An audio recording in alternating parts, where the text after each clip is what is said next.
बाहर लेके जाओ, बाहर से सीधा पूरा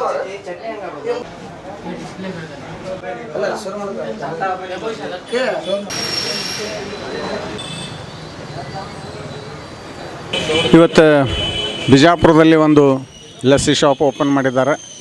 ಅದನ್ನು ಉದ್ಘಾಟನೆಯನ್ನು ನನ್ನ ಕಡೆನೇ ಮಾಡಿಸಿದರು. ಅಂದರೆ ನಾನು ಸೋಮನಗೌಡ ಬಸನಗೌಡ ಪಾಟೀಲ್ ಮನಗುಳಿ. ಇಲ್ಲಿ ಈಗಾಗಲೇ ಈ ಥರದ ಒಂದು ಲಸ್ಸಿ ಶಾಪ್ ಐತಿ. ಇದು ಎರಡನೇದ್ದು, ಈಗಾಗಲೇ ಮೂರನೇದು ಸಹಿತ ಪ್ರಾರಂಭ ಆಗುವುದು ಐತಿ.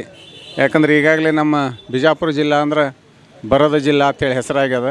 ಅದಕ್ಕೆ ಲಸ್ಸಿ ಶಾಪ್ ಭಾಳ ಜರೂರದು. ಯಾಕಂದ್ರೆ ನಾವು 12 ತಿಂಗಳು ಬಿಸಿಲು ಇರ್ತದೆ, 12 ತಿಂಗಳು ನಾವು ಬೇಸಿಗೆ ಅನುಭವಿಸಿದವ್ರಗತೆ ಇರ್ತೇವೆ. ಅದಕ್ಕೇನದ ಇಲ್ಲೆಲ್ಲ ಕೋಲ್ಡ್ ಡ್ರಿಂಕ್ಸ್ ಆಗಲಿ, ಐಸ್ ಕ್ರೀಮ್, ಲಸ್ಸಿ ಇಂಥವೆಲ್ಲ ಅವಶ್ಯಕತೆ ಐತಿ ಅಂಥೇಳಿ ಇವತ್ತು ನಮ್ಮ ಹುಡುಗರು ಕಂಪ್ನಿ ಎಲ್ಲರೂ ಕೂಡ್ಕೊಂಡು ಇದನ್ನು ಓಪನ್ ಮಾಡಿದ್ದಾರೆ.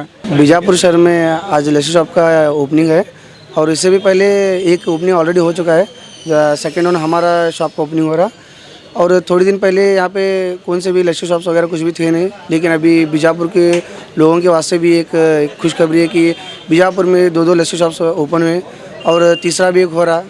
और इसमें बहुत सारे अच्छे आइटम्स हैं और जूस, आइसक्रीम, हर टाइप के जो लोग यहाँ पे चाहते थे और मांगते थे उस सब टाइप के आइसक्रीम यहाँ पे अवेलेबल है. ये Banjara cross opposite Patil planet. आज बीजापुर शहर में नया लस्सी शॉप ओपन हुआ है.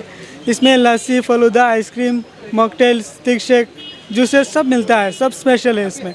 सबसे अच्छा ये यहाँ का लस्सी है. आप लोग सब आके एक बार टेस्ट करो, अच्छा लगे तो ठीक है. देखो ये लस्सी शॉप ब्रांडेड है और ये हज़ारों से ज़्यादा दुकान ओपन हो गया है आउटसाइड इंडिया के बाहर भी, इंडिया के अंदर भी. तो मेरा नाम अली है, मैं बेंगलुरु से आया हूँ कंपनी से, लस्सी शॉप कंपनी से.